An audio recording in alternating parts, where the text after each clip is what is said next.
অংশগ্রহণকারী দুটি দল তারপরে পরিষদ এবং পরিষদের খেলোয়াড়দের সাথে। ফুটবল খেলা আমাদের জাতির জীবনের অত্যন্ত গুরুত্বপূর্ণ একটা খেলা। সারা দুনিয়া এটা সবচেয়ে জনপ্রিয় একটা খেলা। এই ফুটবল খেলা আমাদের তারুণ্যকে সুস্থ করবে, মনকে সুন্দর করবে, তারুণ্য নির্ভর কর্মক্ষম একটা জনগোষ্ঠী গড়ে তোলার জন্য কাজ করবে।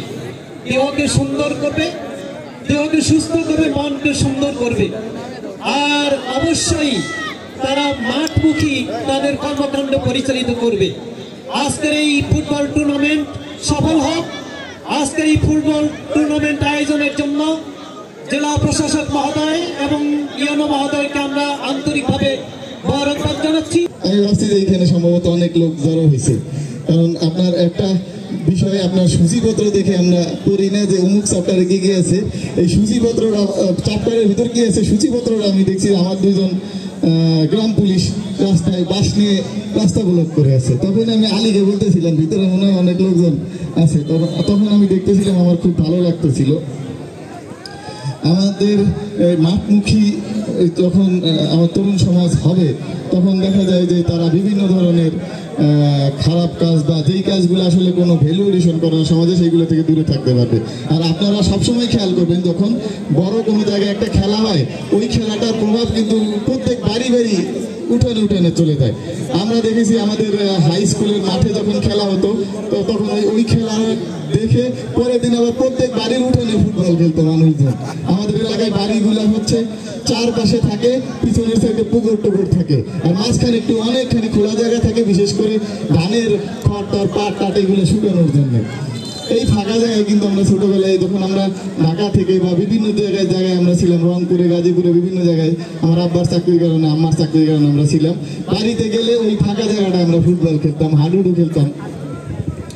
এখন এই ইম্প্যাক্টটা কিন্তু দেখা যায় যে এলাকার ভিতরে ছড়িয়ে যায়।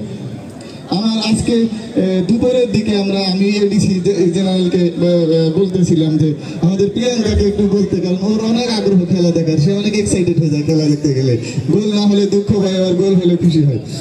আমি আসলে মানুষের মুখ দেখি, যে মুখ দেখে বুঝতে পারি খেলা যারা দেখতে আসছে যেটা খুবই আনন্দ পেয়েছে। আপনারা দেখবেন একটা গানের অনুষ্ঠান বা কনসার্ট বা এই সমস্ত জিনিসে মানুষ যত আনন্দ পায় তার থেকে কিন্তু খেলাধুলা বেশি আনন্দ পায়। সবাইকে আমার শুভেচ্ছা এবং অভিনন্দন জানাচ্ছি। প্রথমেই আমি বিশেষ করে মনোহর ভাইকে আমি ধন্যবাদ জানাই এবং মানিকগঞ্জবাসীর পক্ষ থেকে কৃতজ্ঞতা জানাই। এই কারণে আমি দেখলাম যে মনোহর ভাই মানিকগঞ্জের তরুণ সমাজকে একটা সুন্দর পরিবেশ তৈরি করার জন্য কাজ করে যাচ্ছেন। সৃজনশীল রুচিশীল প্রোগ্রাম দিয়ে তরুণ সমাজকে এই মাঠের মধ্যে এনে কাজ করাচ্ছেন। কিছুদিন আগে আমরা বাইচ খেলাও দেখেছি, নৌকা বাইচ দেখেছি, সেখানে লক্ষ লক্ষ লোকের উপস্থিতি ছিল। তাই এই আয়োজনের সাথে যারা জড়িত আছেন সবাইকে আমি ধন্যবাদ জানাচ্ছি।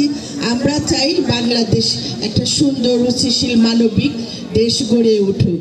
বিগত 17 বছরে এই দেশের সমাজটাই নষ্ট হয়ে গেছে, মানুষের বিবেক নষ্ট হয়ে গেছে, মানুষ দুর্নীতিবাজ হয়ে গিয়েছে। যেখানেই চোখ পড়ে সেখানেই দেখা যায় দুর্নীতি ছায়। আজকে আমরা মানিকগঞ্জবাসী ভাগ্যবান, এমন প্রশাসন ডিসি মহোদয় সহ প্রশাসনের সর্বস্তরে যারা আমাদের সাথে আছেন তারা এই মানিকগঞ্জকে নিয়ে চিন্তা করছেন। এটা আমার খুব ভালো লাগছে, যেটা অন্য কোথাও হয় কিনা আমি জানি না, কিন্তু এখানে যারা জড়িত আছেন সরকারি লেভেল থেকে শুরু করে প্রশাসনিক লেভেলে যারা আছেন সবাই মানিকগঞ্জ মানুষের জন্য চিন্তা করছেন।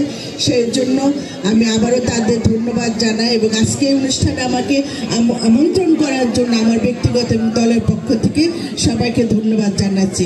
সবশেষে ইউনো মহোদয় সহ যারা এই অনুষ্ঠানের আয়োজন করেছেন সবাইকে আমার দলের পক্ষ থেকে ধন্যবাদ কৃতজ্ঞতা জানাচ্ছি।